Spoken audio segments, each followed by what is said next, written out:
Yogurt Cimory, lancarkan hari dengan susu sapi. Yogurt ya Cimory. Yogurt Cimory dengan susu sapi, rasa stroberi dan juga blueberry. Lancarkan hari setiap hari, kaya nutrisi. Yogurt ya Cimory.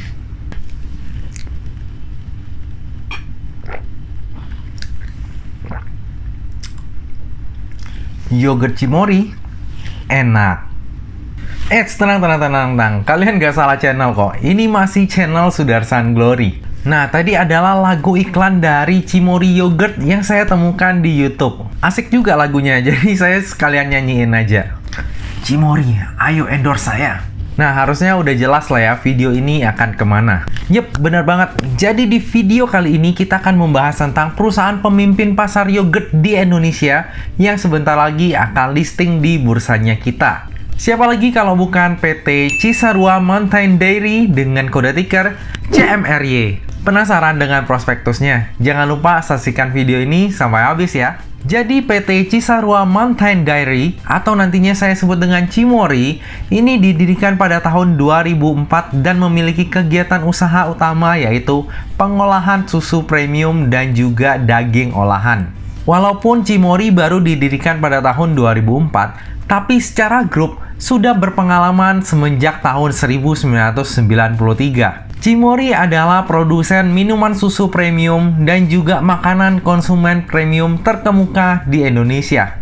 Cimory adalah pemimpin pasar di kategori yogurt dan pada tahun 2020 kemarin memperkenalkan format yogurt pouch pertama di Indonesia, yaitu Cimory Pouch, yang secara efektif menciptakan pasar baru untuk kategori ini dan memperkuat posisi perseroan sebagai pemimpin pasar di kategori yogurt. Nah, sebelum kita lanjut, saya mau kasih spoiler dulu nih Sobat Maya. Cimory ini adalah perusahaan yang luar biasa bagus.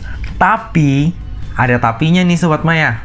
Biar nggak ada dusta dan miskom di antara kita, jangan lewatkan sedikit pun informasi dari video ini ya.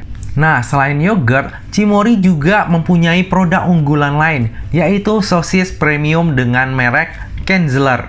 Bagi Sobat Maya yang aktif di media sosial, terutama TikTok, pasti udah nggak asing lah ya dengan merek sosis Kenzler ini. Beberapa kali viral di TikTok sampai banyak banget tuh yang mau beli di gerai modern seperti Alfamart dan juga Indomaret, tapi selalu kehabisan.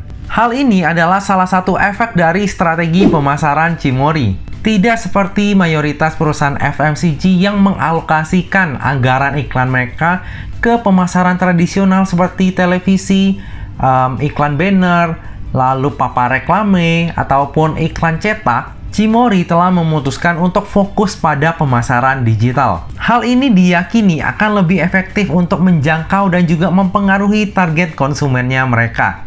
Bahkan Cimory sampai membuat tim khusus internal untuk mendukung pemasaran digital mereka ini. Sejak tahun 2020, Cimory telah melibatkan lebih dari 200 influencer untuk mempromosikan produk mereka di berbagai platform seperti YouTube, TikTok, dan juga Instagram. Tujuan perseroan adalah untuk menciptakan makanan yang enak dan bergizi, serta mempunyai protein yang tinggi bagi masyarakat Indonesia. Hal ini didukung oleh komitmen perseroan untuk terus meningkatkan nutrisi dan juga kualitas produk yang berpedoman pada prinsip pendirinya Cimory, yang kurang lebih berbunyi seperti ini. Saya hanya ingin menghasilkan produk makanan dan minuman yang saya percaya baik untuk dikonsumsi bahkan oleh keluarga saya sendiri. Saat ini Cimory telah memiliki 5 pabrik yang berada di 4 lokasi. Selain itu, Cimory telah menginvestasikan banyak waktu dan juga modal untuk mengembangkan logistik cold chain dan juga jaringan pergunangan terintegrasi untuk mendukung kegiatan usaha perseroan. Saat ini Cimory menjual produknya dalam 5 jalur distribusi.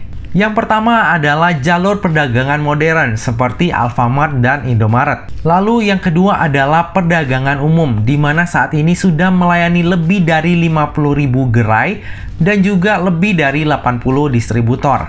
Lalu yang ketiga adalah Miss Cimory. Jadi ini sistemnya bermitra dengan agen lalu langsung door to door menawarkan kepada konsumen. Lalu yang keempat adalah industri jasa boga, dan terakhir adalah ekspor.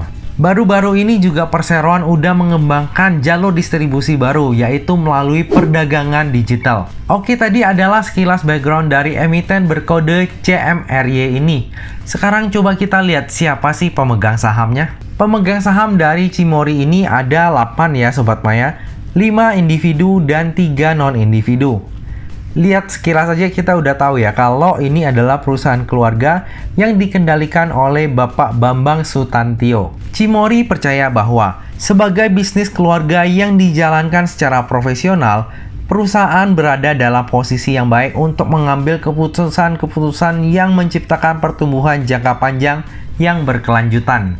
Dan saya juga percaya banget dengan hal tersebut. Saat ini Cimory udah dipegang oleh generasi kedua. Banyak pepatah yang bilang bahwa kerajaan bisnis keluarga yang kuat itu adalah kalau misalnya udah melewati generasi ketiga. Dan saat Cimory berada di tangan generasi kedua, saya melihat Cimory ini semakin maju, terus bertumbuh, serta tidak pernah berhenti untuk melakukan inovasi. Jadi, good job untuk manajemennya Cimory. Semoga aja nantinya generasi ketiga pun akan membawa Cimory ke langkah yang lebih baik lagi. Dalam IPO ini, sebanyak-banyaknya 1,1 miliar lembar saham atau mewakili sebanyak 15% dari modal ditempatkan dan disetor penuh yang akan ditawarkan kepada masyarakat. Harga penawarannya sendiri berkisar antara 2.780 hingga 3.160. Sehingga dana yang akan diraup dalam IPO ini adalah sebanyak-banyaknya sebesar 3,76 triliun. Sebuah nilai IPO yang jumbo ya. Dana IPO tersebut nantinya akan dipergunakan untuk tujuan-tujuan seperti berikut nih Sobat Maya. Sekitar 33% akan digunakan untuk belanja modal yang berkaitan dengan penambahan kapasitas untuk fasilitas produksi dalam bentuk properti, pabrik, dan peralatan. Lalu sekitar 25% akan digunakan oleh perseroan untuk penyetoran modal kepada entitas anak, yaitu MP.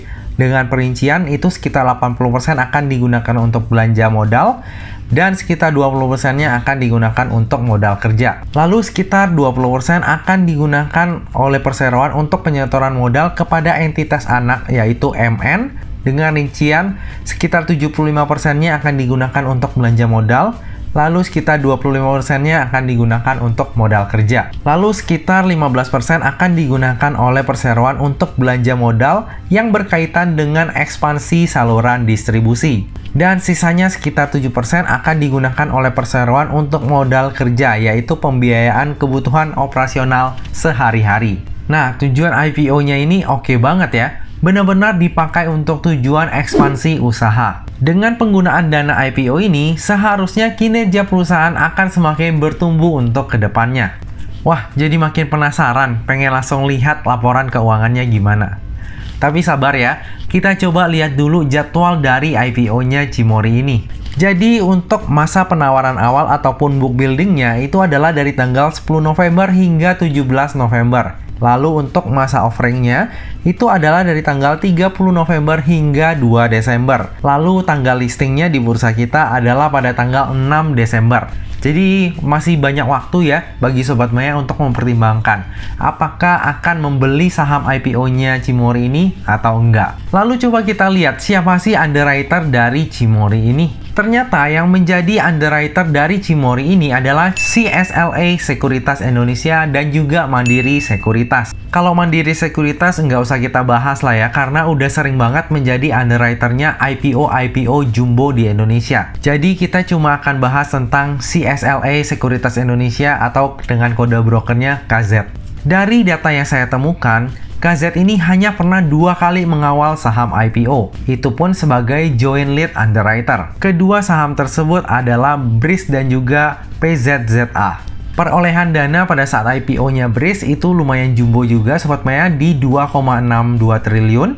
Sementara untuk PZZA itu perolehan dana IPO-nya di 604 miliar. Sayangnya kedua saham ini nggak pernah arah di hari pertama. Untuk BRIS, ini sempat naik hingga 23,5%.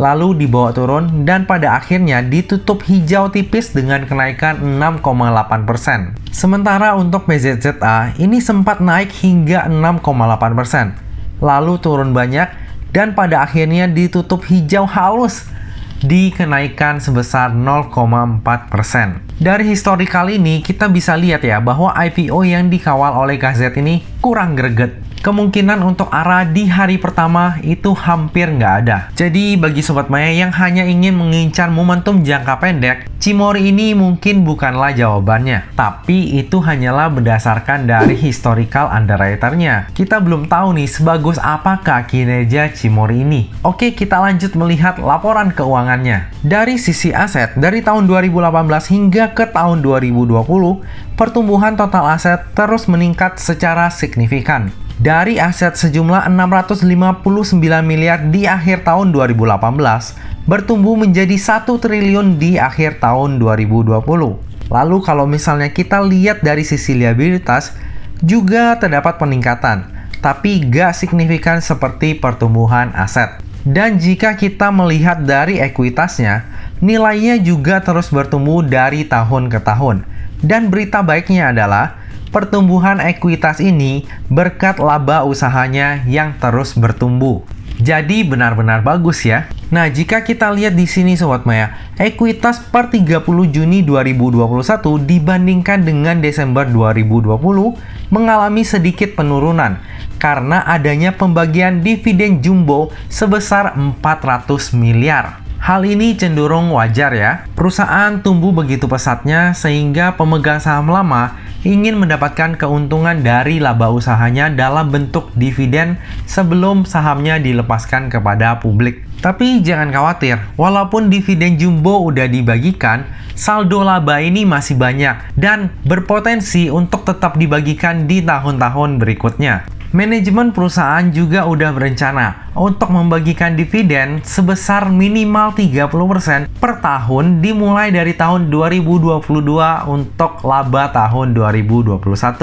Kalau biasanya perusahaan yang baru IPO menuliskan pembagian dividen sebanyak-banyaknya atau maksimal berapa persen, Cimory ini berbeda, minimal 30%. Artinya pede banget bahwa akan rutin membagikan dividen untuk tahun-tahun berikutnya. Nanti di bagian kesimpulan, saya akan sharing kepada Sobat Maya mengenai estimasi dividen yieldnya ini berapa sih. Jika melihat dari sisi rasio hutang dan juga sektor usaha, maka jelas Cimory ini masuk ke dalam daftar efek syariah. Coba kita lanjut ke laporan laba ruginya. Bisa kita lihat bahwa laba perseroan selalu meningkat dari tahun ke tahun. Ini sebuah pencapaian yang luar biasa ya. Bahkan pada tahun 2020, saat pandemi menyerang, Cimory ini masih bisa membukukan laba usaha itu meningkat 60% dibandingkan tahun 2019. Dan yang bikin lebih kaget adalah laba usaha per 30 Juni 2021 itu udah jauh melebihi laba full year tahun 2020. Wah, keren banget ini. Penjualan bersih perseroan per Juni 2021 itu juga meningkat 115,1% menjadi 1,5 triliun dibandingkan penjualannya yang sebesar 735 miliar pada 30 Juni 2020. Hal ini dikarenakan adanya peningkatan volume penjualan yang didukung oleh penjualan yang lebih baik di seluruh jalur distribusi. Nah, dengan kinerja yang secemerlang ini, maka saya nggak akan ragu bilang bahwa Cimory ini adalah perusahaan yang bagus banget dan layak untuk dijadikan pilihan investasi. Tapi, ada tapinya nih Sobat Maya. Percuma kalau perusahaannya bagus, tapi harganya kemahalan. Nah, pertanyaannya sekarang adalah, valuasi Cimory di harga IPO ini mahal nggak ya? Oke, daripada bertanya-tanya, maka langsung aja kita hitung untuk PER dan PBV-nya pada tahun 2020 dan juga 2021. Setelah kita hitung, maka didapatkanlah hasil seperti ini Sobat Maya. PER Cimory di tahun 2021 itu adalah sebesar 34,39 kali, sedangkan PBV-nya sebesar 5,62 kali. Kalau kita lihat di sini, ternyata valuasi Cimory di harga IPO mahal ya. Bahkan ketika kita pakai valuasi di tahun 2021 yang kinerjanya itu cemerlang banget, tetap aja masih tergolong mahal. Di sini kita bisa bandingkan sendiri ya dengan kompetitor bahwa valuasi dari Cimory saat ini dipatok di harga yang kemahalan. Nah, dari tadi udah banyak banget yang kita bahas. Sekarang tiba juga kita ke bagian kesimpulan.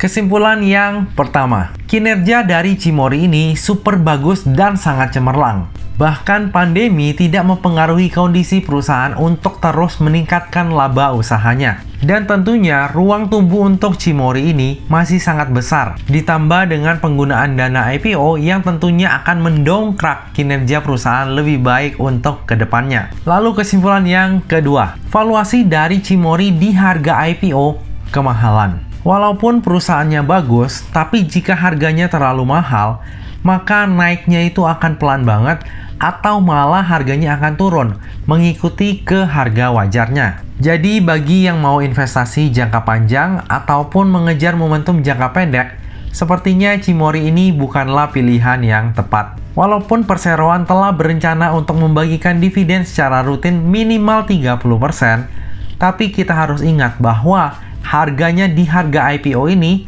udah kemahalan.